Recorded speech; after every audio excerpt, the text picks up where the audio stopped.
parlait dans une autre vidéo de conserver son cœur d'enfant.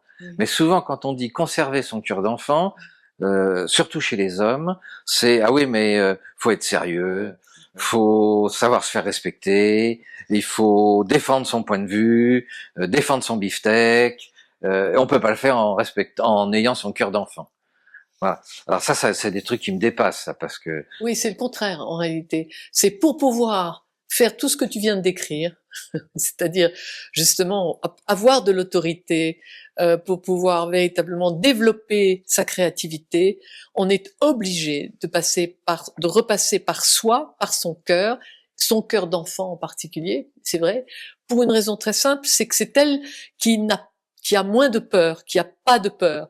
Les peurs viennent après, elles ont été créées aussi beaucoup par notre éducation mentale.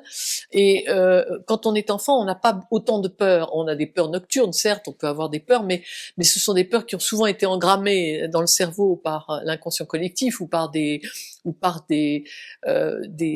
informations transgénérationnelles.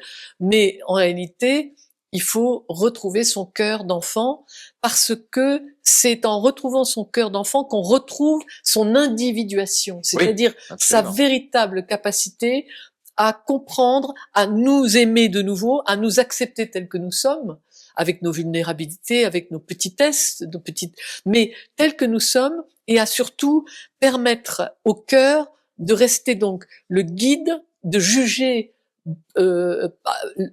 disons l'importance de l'information par rapport à notre je dirais programme d'incarnation. C'est-à-dire que si nous sommes tout le temps, nous sommes bien ancrés en nous-mêmes et dans le cœur, en fait, nous créons autour de nous les circonstances et les situations qui vont nous permettre de vivre notre vrai programme d'incarnation. Donc en réalité, l'autorité, nous l'avons naturellement.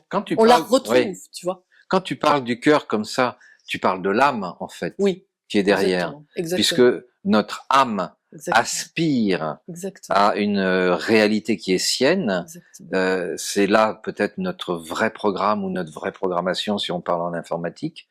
Et c'est donc par rapport à tous les éléments que tu vas nous transmettre dans tes conférences, de comprendre qu'en fait, grâce à notre neuroplasticité cérébrale, c'est le cœur qui va impacter sur notre neuroplasticité et qui va nous permettre de créer les circuits neuropsychologiques pour réaliser le scénario de notre âme. C'est ça. Bravo, c'est très très bien dit, c'est exactement ça.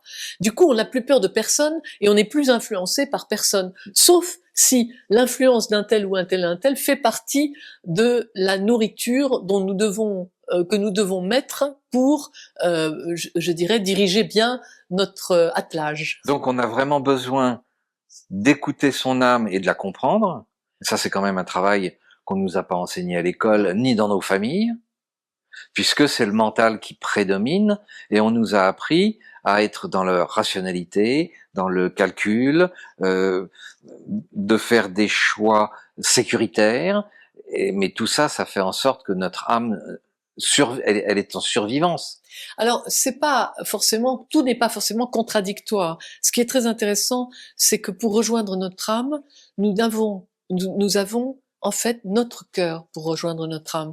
C'est-à-dire en fait il faut nous réhabituer, réapprendre à penser à travers le cœur, à partir du cœur, parce que là on a accès à nous-mêmes réellement. Donc, c'est par là, et nous-mêmes réellement, c'est le grand soi, le soi dont parlait peut-être Jung, même sûrement, c'est le soi, et c'est cette rencontre avec nous-mêmes qui se passe à travers le cœur, qui nous remet dans le programme de notre âme.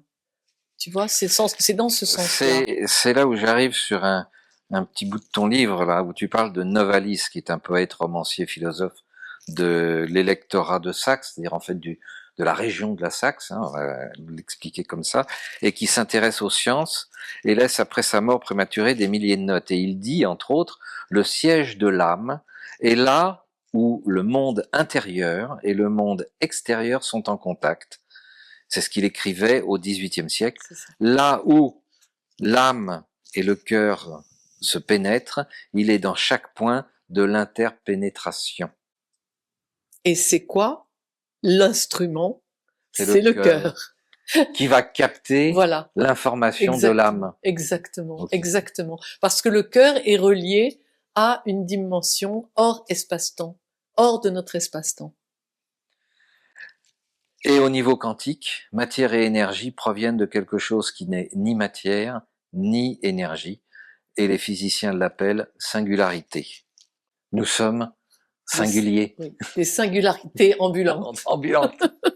Merci Laurence. Merci.